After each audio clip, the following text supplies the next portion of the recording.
네, 우리 할렐루야 샬롬하고 인사하는 시간 같습니다. 할렐루야 샬롬 샬롬 샬롬 샬롬 샬롬 샬롬 샬롬. 하나님 사랑합니다. 여러분 주 안에서 사랑합니다. 말하자면 12장 1절에서 17절 전장 우리 교독했습니다. 예, 할 얘기들이 많이 남았어요. 좀 기다릴까요 제가? 예, 탄식입니다. 이르미야가 기도하는 내용입니다. 탄식하는 기도. 예, 야외여 내가 주와 변론할 때는 주께서 의로우시니다. 그러나 내가 주께 질문하옵나니, 예, 여쭙는 거예요. 악한 자의 길이 형통하며 반역한 자가 다 평안함은 무슨 까닭입니까? 이렇게 물어보면서 시작을 합니다.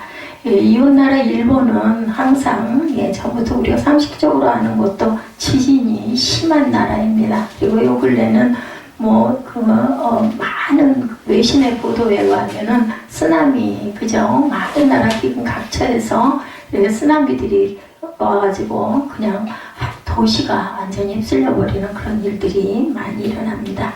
예, 성경에도 보면 마지막 때 이 세상은 창세 이래 찾아볼 수 없는 무수한 재앙 속에 사람들이 속수무책을 당하면서 통곡할 것이다. 이렇게 예언하고 있습니다. 마태복음 24장 30절에 그때 인자의 징조가 하늘에서 보이고 있고 그때 땅의 모든 족속들이 통곡하며 그들이 인자가 구름을 타고 능력과 큰 영광으로 오는 것을 보리라 증거하죠. 또한 에르미야 9장과 10장에도 선지자의 탄식의 소리를 냅니다. 그토록 애절하게 하나님의 심판을 전해도 깨닫지 못하는 남유다 백성들의 모습 앞에 선지자는 탄식을 합니다. 선지자의 탄식을 외면한 이런 백성들은 40년 후에 바벨론 침략 앞에 처참하게 통곡하면서 멸망을 하죠. 남유다 백성들은 에르미야 선지자가 탄식할 때 그들도 같이 탄식하며 하나님께 돌아와야 했습니다. 근데 그들은 선지자의 탄식도 하나님의 탄식의 소리도 들리지를 않았던 거죠. 외면하니까 안 들립니다. 우리는 대개 보면 누구하고 같이 들 얘기들을 해도 자기가 들을 소리는 귀에 쏙 들어오는데 필요 없다고 생각하는 부분은 함께 마주 앉아 얼굴을 대하고 앉아도 잘 안 들려요. 무시해서도 아니고 안 들으려고 해서도 아닌데 내가 듣고 싶은 소리는 귀에 쏙 들어옵니다. 근데 그렇지 않은 소리는 들리질 않습니다. 9장과 10장에서의 탄식은 백성들을 향한 탄식이었고 오늘 12장의 탄식은 하나님께 향한 탄식 소리. 질문하옵나니 이렇게 시작했다 했죠. 저와 여러분 어떤 탄식을 하고 계십니까? 일본의 재앙을 보면서 또 하나 이웃 나라의 재앙들을 보면서 아유 다행이다. 저는 늘 그렇습니다. 아유 전쟁이 없는 시대에 태어나게 해주신 하나님 감사하다. 왜냐하면 구약에 보면 구약 전체가 항상 전쟁이에요. 내가 살았다 할 게 없어요. 살아서 잘 살다가도 어느 순간 그냥 종이 되고 노비가 되고 죽고 그죠? 예, 또한 노예가 돼서 끌려가기도 하고 정말 풍전 등화였었구나 하는 생각이 듭니다. 근데 6.25 이래로 물론 크고 작은 쿠데타도 있었고 여러 가지 데모도 있었고 제가 그 어린 시절에는 또 청년 시절에도 버스 타고 가다가도 그 최루탄 가스 때문에 눈물, 콧물 대피하고 했던 그런 기억들이 있습니다. 그렇지만 전쟁을 겪어가지고 배가 저리고 죽을 것 같은 그런 위험을 느꼈던 적이 별로 없었던 것 같아요. 그래서 저는 그걸 보면서 늘 감사하고 지진이 없는 나라에서 정말 감사하고 지금은 또 그렇지도 못하죠. 안심할 수가 없는 그런 시대가 됐습니다. 일본은 늘 지진 때문에 항상 집을 지어도 지진의 어떤 대비를 항상 하고 건축을 했다라고 저희들이 알고 있습니다. 하나님의 심판 앞에서 탄식하는 자들이 절대로 되어서는 안 되겠죠. 예, 왜냐하면 성경에 나타나 있습니다. 오늘 에르미야도 보면 나타나 있고 항상 그리스도의 십자가 앞에 마음을 찢는 애통함으로 살아가야 됩니다. 오늘 본문도 보면 순종하면 너희들을 내가 구할 것이고 아니고 순종하지 않으면 17절에 그렇게 말씀하고 있죠. 자, 16절부터 우리 봅니다. 그들이 내 백성의 도를 부지런히 배우며 살아있는 야훼라는 내 이름으로 맹세하기를 자기들이 내 백성을 가리켜 바알로 맹세하게 한 것 같이 하면 그들이 내 백성 가운데 세움을 입으려니와 그들이 순종하지 아니하면 내가 반드시 그날을 뽑아 멸하리라. 야훼의 말씀이라. 민족도 뽑아버리는데 개인은 말할 것도 없죠. 거기에 같이 뽑혀 나가는 겁니다. 자, 첫 번째 선지자의 탄식을 한번 보죠. 예레미야 선지자는 자신의 고향 아나돗 사람들이 자신을 죽이려는 음모를 꾸미고 있다는 사실 앞에서 마음에 큰 상처를 받습니다. 이방인이 아니라 내 민족이 나를 죽이려고 하는구나 할 때 너무나 아프죠. 또 가정에서도 마찬가지입니다. 남들은 뭐라고 비방할 수도 있고 또 무시할 수도 있고 수군거릴 수도 있지만 내 가족에게서 외면당할 때 우리는 더 마음이 아픕니다. 악한 자들이 형통하는 삶을 그들은 살고 있죠. 예레미야는 자신의 내면 속에 감춰진 감정을 하나님 앞에 숨기고, 이게 기도입니다. 내가 통회하고 자복하는 것이 바로 기도죠. 예레미야 선지자의 마음속에 감추었던, 가지고 있었던 탄식은 뭘까? 왜 악한 자들이 형통한 삶을 살고 있느냐? 이게 바로 탄식이었어요. 하나님의 의로우신 분이신데 하나님께서는 의로움과 모순되는 일이 도처에서 일어나고 있는 현실 앞에 선지자로 왜 악한 자들이 형통한데, 우리가 그럴 때도 있죠. 저 사람들은 저렇게 악하게 살는데도 잘만 사는데 나는 그래도 하나님 중심으로 열심히 살려고 지킬 건 지키면서 살고 있는데 왜 이렇게 더 힘이 들고 공고합니까? 이런 원망, 또 아니면 혼자 탄식할 때가 있습니다. 근데 예레미야 선지자도 사람인지라 똑같이 이렇게 한탄을 하죠. 하나님 말씀을 선포하는 자신에게 살해와 음모와 갖가지 핍박이 뒤따르는 반면에 자신을 죽이려는 악한 자들은 형통한 삶을 누리고 있는 이 까닭이 도대체 뭡니까? 우리가 하는 그런 어떤 면의 기도와 같습니다. 이것이 의로우신 하나님께서 통치하고 있는 세상에서 가능할 수가 있는 일입니까? 이야기에 하나님께 묻습니다. 예레미야 선지자처럼 탄식하는 마음 저와 여러분도 가져보셨을 줄 믿습니다. 저도 그럴 때가 있었습니다. 악한 자들의 그 형통함을 보면서 여러분들은 무엇을 생각을 하셨습니까? 하나님 정말 살아계신 하나님이시라면 어째 저래? 저런 악한 인간들은 왜 벌을 안 받아? 그리고 나는 왜 이렇게 힘들게 사는 거야? 그죠? 2절에 보면 뭐라고 말씀하고 있습니까? 한번 읽을까요? 주께서 그들을 심으심으로 그들이 뿌리가 박히고 장성하여 열매를 맺었거늘 그들의 입은 주께 가까우나 그들의 마음은 뭐하나이다. 말로는 하면서 왜 마음은 그 지경이냐. 쉬운 얘기로 이런 얘기입니다. 그런데 이 악인들이 하나님을 섬기는 자들이었다는 거예요. 모르는 자들 같으면 뭐 무지하고 하나님 모르니까 제멋대로 그럴 수도 있겠다 했는데 그들은 모두 다 악인을 비유하고 있는데 그 나무가 뿌리를 내리고 크게 자라서 열매를 맺게 된 것은 하나님께서 그 나무를 심으셨기 때문인데 이 악인들은 하나님을 섬기는 자들인데 왜 그러냐? 그들의 입은 주께 가까이 있고 마음은 멀리 있는 자들이 말로는 하면서 마음은 전혀 아니다. 그들도 하나님 앞에 나와 입으로 찬양하고 주여 주여를 외치는데 그러니까 마태복음에 그랬죠? 주여 주여 하는 자마다 다 천국에 들어갈 것이 아니니라 라는 말씀입니다. 아멘 아멘 하고 예배를 드리면서 종교적인 모양을 갖추고 있으면서도 하나님이 심으시고 자라게 하신 그들이 도대체 마음이 하나님을 향해 있지 않다. 예레미야의 갈등이 바로 여기 있었습니다. 의로우신 하나님이 어떻게 이렇게 하실 수가 있느냐는 것이 예레미야 선지자의 탄식입니다. 그것이 때로는 우리의 탄식이기도 하죠. 저와 여러분 안에는 이런 탄식이 혹시 지금 이 시간도 있으십니까? 이러한 의로운 탄식, 선지자의 탄식은 하나님을 의심해서 하는 탄식은 아니었습니다. 3절에 보면 뭐라고 합니까? 야훼여 주께서 나를 아시고 나를 보시며 내 마음이 주를 향하여 어떠함을 감찰하시오니 양을 잡으려고 끌어냄과 같이 그들을 끌어내시되 죽일 날을 위하여 그들을 구별하옵소서. 구별해서 악한 자는 악으로 심판을 해달라는 거죠. 4절에도 같은 이야기입니다. 언제까지 이 땅이 슬퍼하며 온 지방에 채소가 마르리까? 짐승과 새들도 멸절하게 되었사오니 이는 이 땅 주민이 악하여 스스로 말하기를 그가 우리의 나중 일을 보지 못함이라 하니라. 이렇게 고백을 합니다. 더욱 안타까운 것은 악인들은 선지자가 자신들의 나중을 보지 못하고 죽을 것이다 라고 했다는 거죠. 자, 오늘날 이 시대의 타락을 보고 저와 여러분은 어떤 탄식을 하고 계십니까? 악인들의 형통함을 보고 탄식할 때가 있습니다. 우리도 그죠? 강 건너 불 보듯 우리는 그래도 그냥 보면서 나도 예수만 잘 믿고 잘 살면 되지 뭐 이럴 때도 있습니다. 악한 자들의 형통함을 보고 그 앞에서 하나님 앞에서 얼마나 우리가 탄식해 보았는지 우리 스스로 한번 돌아보십시다.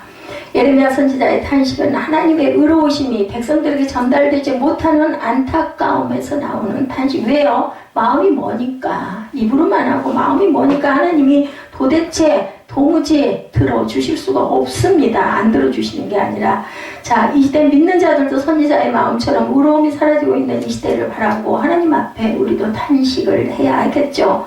악한 자들의 심판은 정해져 있는 것이지만 더 이상 그 악한 자들로 인해서 미혹 안 믿는 자들도 믿는 자들도 미혹이 되지 않게 해달라고 우리는 안타까운 탄식을 해야 합니다. 하나님은 마지막 때 악한 거짓 선지자들을 많이 심으실 것이다. 마태복음 24장이죠. 24, 5절입니다. 거짓 그리스도들과 거짓 선지자들이 일어나 큰 표적과 기사를 보여 할 수만 있으면 택한 자들을 미혹하리라. 보라 내가 너에게 미리 말하였노라. 예, 마태복음에서 이렇게 말씀하셨어요.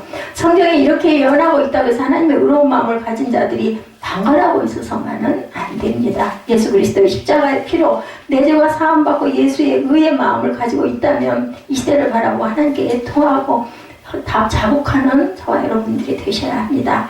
악인들의 형통함을 보고 원망하고 불평하는 것뿐만이 아니라 하나님의 의로운 마음을 가진 자들이 없는 이 시대를 바라고 하나님께 통곡해야 되겠죠. 거짓 종들의 형통함을 보면서 비판만 할 게 아니라 하나님 앞에 통곡하는 그런 마음, 심령이 되어서 기도해야 합니다. 하나님의 작정 속에 거짓 종들이 많이 나타날 것이고 거짓 역사들이 곳곳에 성행할 것이라면 의로운 마음을 가진 사람들은 하나님 앞에 울며 기도해야 될 그런 책임이 있습니다. 예수 그리스도의 십자가의 의의가 이 땅에 충만하게 임하게 해달라고 날마다 애통하는 마음을 가지고 살아가는 복된 저와 여러분 되시기 바랍니다. 두 번째 하나님의 응답이 나오죠. 5절에 보면 만일 내가 보행자와 함께 달려도 피곤하면 어찌 능히 말과 경주하겠느냐. 이렇게 당시에 잘 알려진 격언으로 우회의 답변을 하나님께서 하십니다.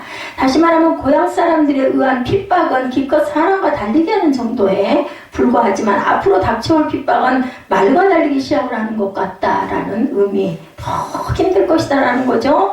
자, 지금과 비교할 수 없는 말도 못할 핍박이 예레미야에게 앞으로 찾아올 것이다. 예레미야는 죽고 싶었을 것 같아요. 이런 응답을 받으면서 내가 평안한 땅에서는 무사하려니와 요단 강물이 넘칠 때는 네가 어떻게 할 거냐. 그죠? 강물 넘치면 제가 어린 날이 아니에요. 30대였던 것 같아요. 한강이 넘는다 그래가지고 제2한강교 가가지고 그거 물 높이 올라오는 거 낮이면 아침이면 가가지고 보면 막 물 그 다리 끝이 이렇게 넘실넘실하게 막 물이 범람할 때가 있었어요. 그것만 넘으면 이제 서울 시내는 전부 다 물바다가 된다. 근데 넘지는 않더라고요. 제가 그걸 바라보면서 저는 그랬어요. 저게 넘지는 않을 거야. 하나님이 계시니까.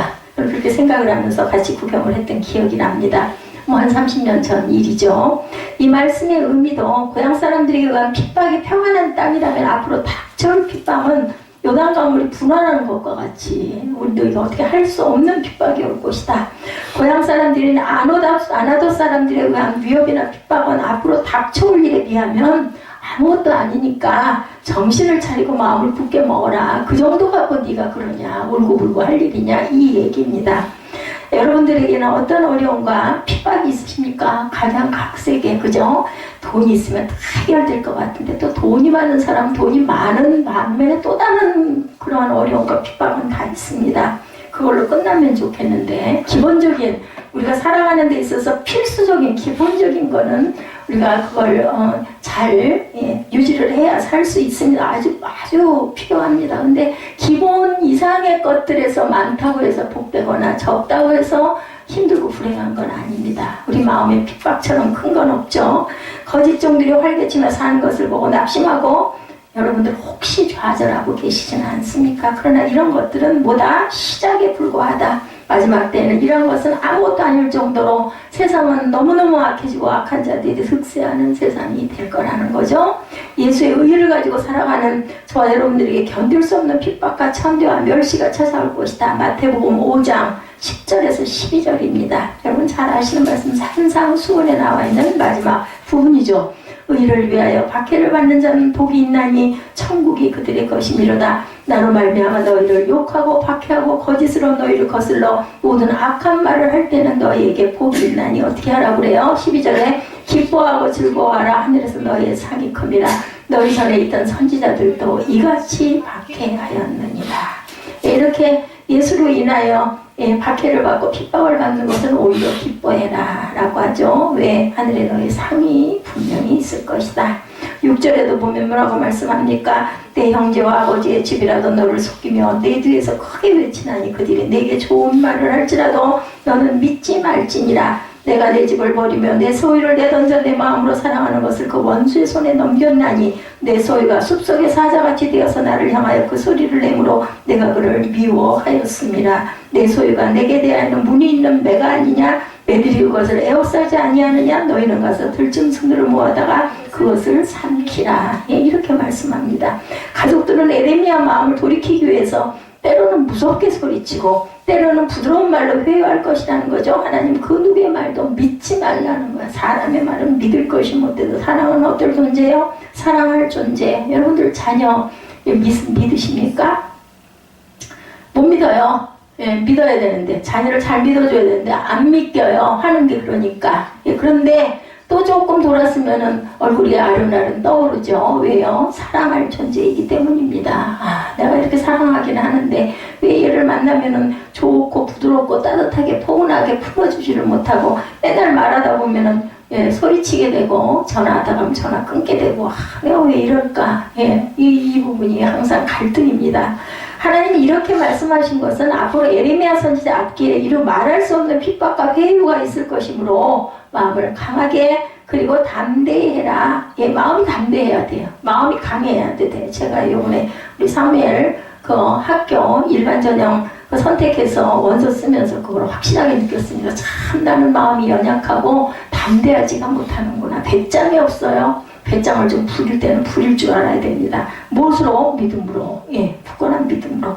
기도가 부족했던 거죠. 제가 부족했던 겁니다. 이 땅에서 영광받기를 거부하는 자들이 절대로 되어서는 안 되겠죠. 우리가 받을 영광은 이 땅이 아니라 천국에서 받을 영광이라는 것을 절대로 잊지 말아야 되겠다. 땅에서는 설령 우리가 소래를 입는다 하더라도 사람들에게 거부를 받는다 하더라도 그거 가지고 슬퍼하거나 애통하거나 아파하지 말아라. 마지막 때를 살아가는 저와 여러분 앞에 영광보다는 고난, 핍박, 천대, 멸시가 기다리고 있다는 사실을 또한 잊지 말아야 되겠다. 노 크로스, 노 크라운. 여러분들 이 생각만 하시면 됩니다.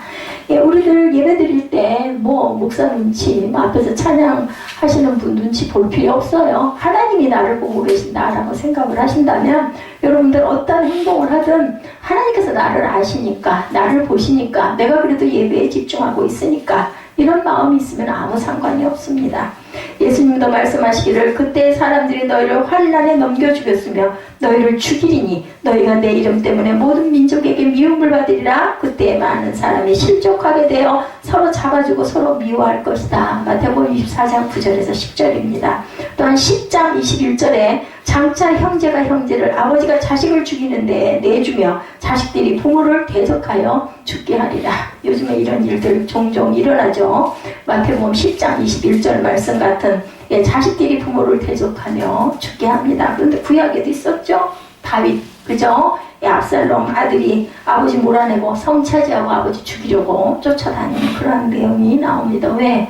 다윗이 죄를 지음으로 그 죄의 보응이었습니다. 죄에 대한 보응은 언제 어느 때에 어떠한 모습으로도 반드시 온다라는 것, 그걸 느끼고 회개하고 정말 내가 이 부분 잘못했구나 미리 고백하고 기도하시기 바랍니다. 이 시대에 고난이 있다 할지라도 우리들 앞에 임할 고난을 생각하면서 담대히 대처하는 저와 여러분들이 되셔야 되겠습니다. 요한복음 16장 33절입니다. 세상에서는 너희가 환난을 당하나 담대하라. 내가 세상을 이기었노라. 어떤 고난 속에서도 예수 그리스도를 붙잡고 담대한 저와 여러분들이 되시기를 그리스도 이름으로 축원합니다. 하나님은 선지자의 마음을 유로하신 후에 악한 자들이 당할 심판에 대해서 말씀하므로 악한 자들의 결국은 심판으로 끝날 것이다 라는 사실을 언급하십니다. 어떤 심판을 당하게 될 것인가 두 가지로 살펴봅니다. 첫째는 하나님의 소유를 버리시겠다 말씀하죠. 7절에서 10절에 보면 내 집을 버리며 내 소유를 내던져 내 마음으로 사랑하는 것을 원수의 손에 넘기겠다. 본문입니다. 특히 내 소유라는 말씀이 7절, 8절, 9절에 각각 3번씩 언급하고 있습니다. 7절, 8절 보면 나오죠. 내 소유를 던져버리며 8절에도 내 소유가 숲속의 사자같이 9절에도 내 소유가 내게 대하여는 무늬 없는 매가 아니냐 이렇게 3번 계속 반복해서 내 소유, 내 소유, 내 소유, 내 소유는 없습니다. 그렇기 때문에 그들은 그러한 하나님의 품을 떠나려고 발버둥을 치죠. 그렇게도 떠나지 말라고 했지만 그들은 하나님이 가장 싫어하는 우상을 품 안에 안고 살아가는 길을 선택합니다. 그러면 그러실 거예요. 뭐 나는 우상 같은 거 없는데. 여러분 혹시 우상 없으세요? 혹시 스마트폰이 우상은 아니십니까? 아니면 내가 좋아하는 어떤 특별한 취미가 예배보다도 내가 해야 하는 어떤 일보다도 더 앞에 있는 것은 우상입니다. 그들은 돌아오기는커녕 하나님께 돌아오려는 선지자를 죽이고 하나님을 정면으로 대적을 합니다. 8절에 내 소리가 숲속의 사자같이 되어서 나를 향하여 그 소리를 내므로 내가 그를 미워하였습니다. 내가 가지고 있는 것이 숲속의 사자같이 됐다라는 거예요. 그들은 하나님을 향하여 사자처럼 으르렁대고 대적하였다라는 겁니다. 하나님을 대적하는 자는 하나님께 당연히 미움을 받을 수밖에 없다. 우리가 기르는 강아지도 나를 미워하고 으르렁거리는 거 이뻐요? 밉잖아요. 그죠? 미워할 수밖에 없습니다. 하나님의 미움을 받게 된 남유다는 무자비한 대적들의 말바불구 아래 짓밟히고 너희들이 유린당하고 망하게 될 것이다. 하나님은 2가지 비유를 통해 남유다가 비참하게 멸망당할 것을 말씀하셨는데 무늬 있는 매와 포도원 비유를 들어서 오늘 본문에서 말씀합니다. 무늬 있는 매는 남유다를 의미합니다. 이런 모습은 하나님도 섬기고 우상도 섬기는 혼합 종교를 의미하죠. 요즘 혼합 종교 믿는 분들 많아요. 뭐 불교는 어떻고 기독교는 어떻고 이슬람교는 어때 다 똑같지. 뭐 유대교는 어때 다 이렇게 얘기하죠. 그런 것들은 이방의 세력에 포위되어 결국은 들짐승과 같은 바벨론 세력에 의해서 멸망받게 될 것이다. 그런데 에레미야 선지자가 이거 외치고 나서 40년 후에 남유다는 멸망을 합니다. 아무리 얘기해도 듣지 않았어요. 오늘날 이 땅에 혼합종교가 판을 치고 있는 시대입니다. 모든 건 다 똑같다. 뭘 믿으나 결국은 하나다. 이런 이야기들을 많이 하죠. 다른 예수, 다른 복음, 다른 영이 전해지고 있음에도 모든 사람들은 깨닫지 못합니다. 뭐 그게 좋은 게 좋은 거지. 내가 예수를 믿으면 다른 사람 불교 믿는 것도 존중해줘야 되고 뭐 천주교는 말할 것도 없고 다른 종교도 다 나름 뜻이 있는 거니까 선을 추구하는 것이니까 하나지 이런 생각들 합니다. 이러시면 안 됩니다. 디모데후서 3장 5절에 경건의 모양은 있으나 경건의 능력을 부인하니 이 같은 자들에게선 내가 돌아서라. 모양은 있어요. 근데 그 능력을 부인해서는 안 된다. 성경에 분명히 나와 있잖아요. 그리스도를 통하지 않고는 네가 하나님의 나라를 갈 수가 없다고 말씀하셨습니다. 구원이 없다고 말씀하셨습니다. 포도원 비유를 많은 목자가 하나님의 포도원으로 헐며 하나님의 몫을 짓밟고 하나님이 기뻐하시는 땅을 황무지로 만들 것이다 라고 증거합니다. 많은 목자가 누굽니까? 악한 이방의 세력들입니다. 아니면 작은 신들입니다. 그 대문자 god가 아니라 소문자 god들이죠. 그런 쓸데없는 신, 거짓 종들이 하나님의 포도원을 헐고 하나님의 택한 자들을 미혹하고 타락시키고 하나님의 거룩한 성전을 황무지로 만들 것이다. 오직 예수 신앙으로 돌아오지 아니하면 하나님은 아무리 하나님의 택한 받은 자라 할지라도 목사라 할지라도 그저 거듭났다고 하는 자일지라도 하나님의 성전이라 할지라도 버릴 수밖에 없다. 성전은 교회 건물을 얘기하는 거 아닌 것 여러분들 아시죠? 여러분들도 하나님의 성전입니다. 어떨 때? 성령이 여러분 안에 계시고 운행하고 계실 때 여러분들은 성전입니다. 하나님의 성령이 떠난 여러분들은 성전이 아니고 죽은 몸과 그냥 육체일 수밖에 없다라는 것. 한 번 구원은 영원 구원이라는 말에 절대로 동요되지 마시기 바랍니다. 내 안에 정말 성령이 계시고 내가 구원받음을 입술로 고백하고 선포하고 내 잘못을 뉘우치고 매일매일 회개하고 기도하면서 잘못된 부분을 자복하고 가시는 여러분들은 하나님의 성전입니다. 하나님이 내 소유라는 말씀을 3번이나 언급하고 있다는 사실 또한 놓치지 마시기 바랍니다. 오직 예수 신앙이 되지 못하면 하나님의 소유라 할지라도 하나님은 버림을 받을 수밖에 없다. 하나님은 버릴 수밖에 없습니다. 사도행전 4장 12절입니다. 다른 이로서는 구원을 받을 수 없나니 천하 사람 중에 구원받을 만한 다른 이름을 우리에게 주신 일이 없습니다 하더라. 예수 그리스도만 우리의 구원이십니다. 하나님의 소유, 여러분들 진실로 하나님의 소유이십니까? 오직 예수 안에 거하시고 예수 한 분으로 만족하는 저와 여러분들이 되셔야 합니다.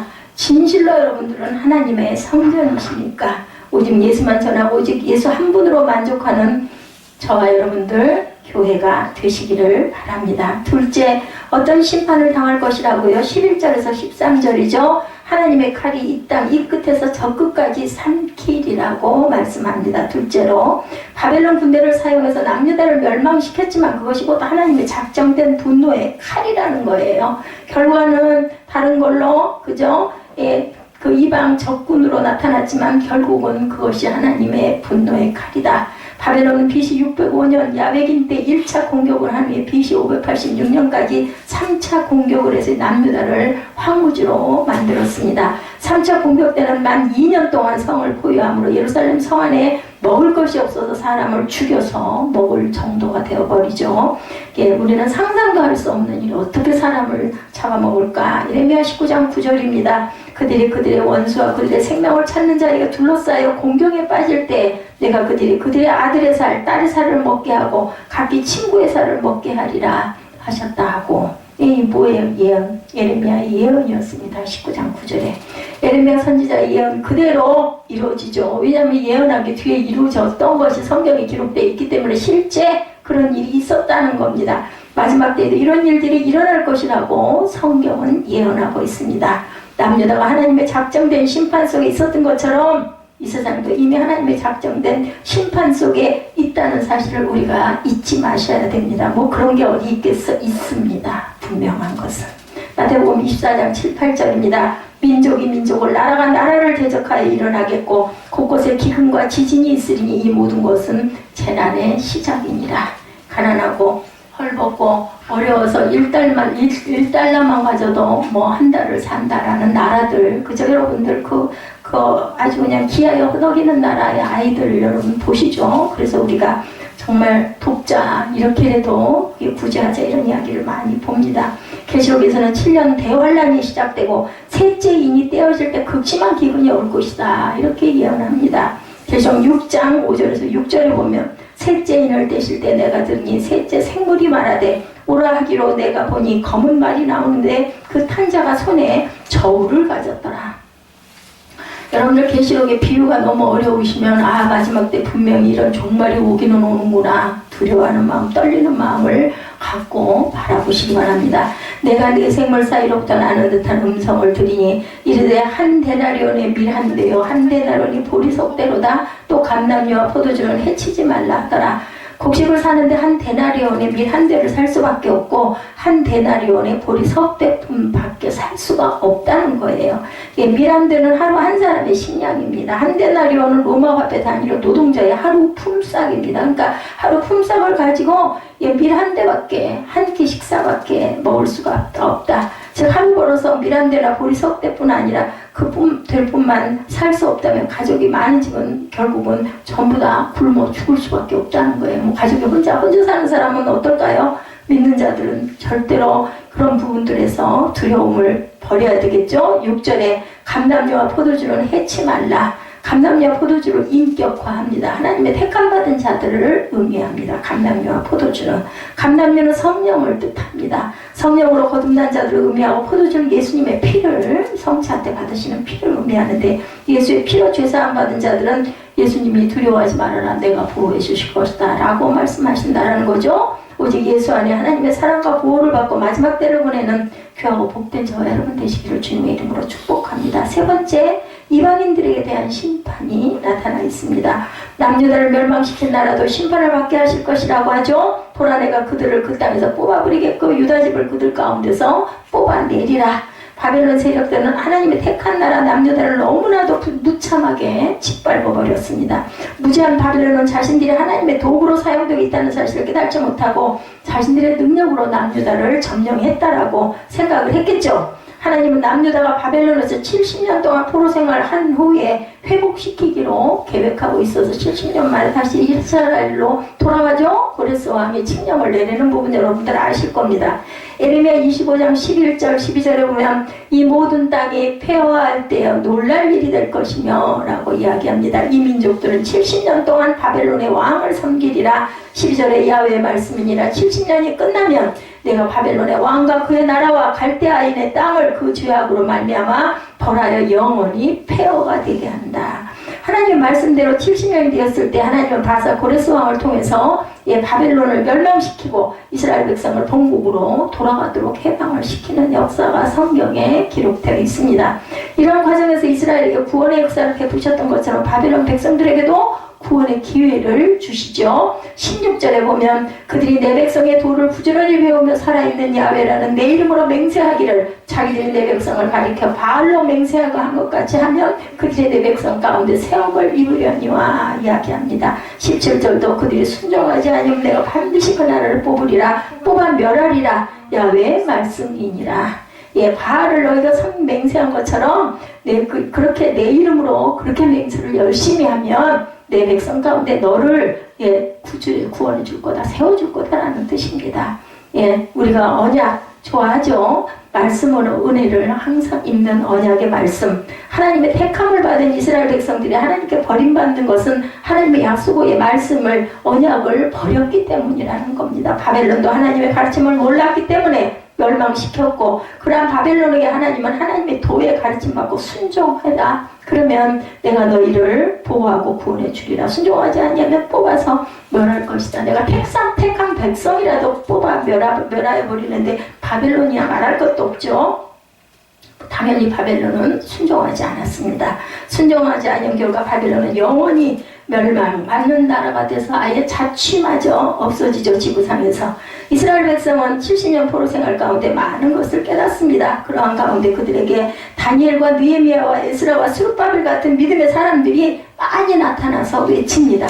역사 속에 사라져버릴 것 같은 이스라엘은 하나님의 은혜로 다시 회복이 된다. 그 조그마한 나라가 400년 동안 나라를 잃어버리고도 다시 이스라엘은 지금도 이스라엘로 존재를 하죠. 그리고 그들은 한동안 하나님 백성들답게 또한 삽니다. 그러나 그들은 다시 타락하기 시작했고, 예수님이 이 땅에 오셨을 땐 예수님도 몰라볼 정도로 영적인 소경이 되어 있었고, 그 예수까지 십자가에 못 박아 죽일 정도로 완악한 자들, 누가 예수님을 못 보았어요? 하나님을 믿는다는 유대인들이 앞장서서 예수님을 못 박죠.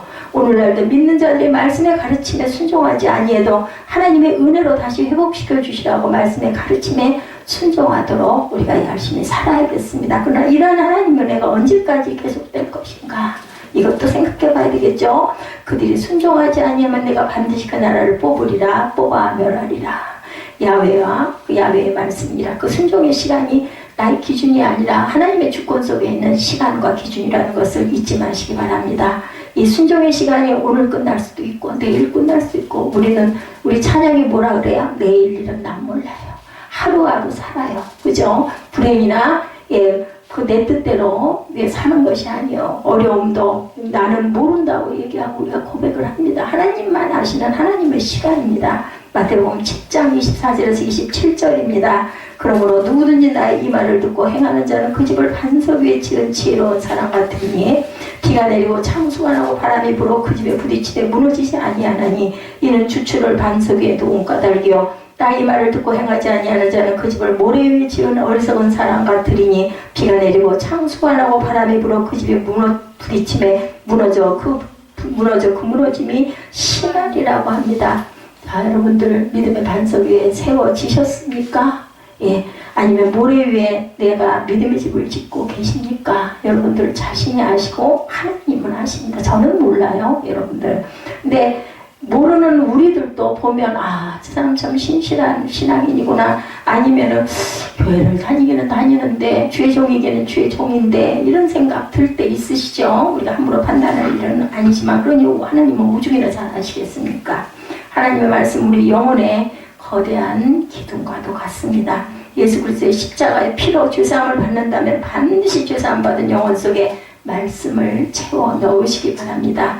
디모데전서 4장 5절에 하나님의 말씀과 기도로 거룩하여짐이라 이렇게 증거합니다. 에베소서 6장 13절에서 17절에 하나님의 전신 갑주를 취하라고 하시면서 6가지의 말씀을 하셨는데 진리의 허리띠, 의의 흉패, 복음의 신, 믿음의 방패, 구원의 투구, 이 5가지는 모두 방어용이지만 마지막 성령의 검은, 말씀은 공격력 무기라는 사실을 잊지 마시기 바랍니다. 말씀이 내 영혼 속에 충만할 때 어떤 거짓의 세력도 나를 미혹하지 못할 것이다. 또한 말씀이 나를 날마다 성화시켜가고 거룩한 자가 되어 하나님 마음을 갖게 하심으로 이 시대를 바라고 우리가 탄식하는 기도를 할 수가 있다라는 거죠. 시편 119편 18절에 내 눈을 열어 주의 율법에서 놀라운 것을 보게 하소서. 예, 은혜를 받은 분들은 예, 그 성경 읽으면 막 달죠. 나에게 주시는 말씀 같습니다.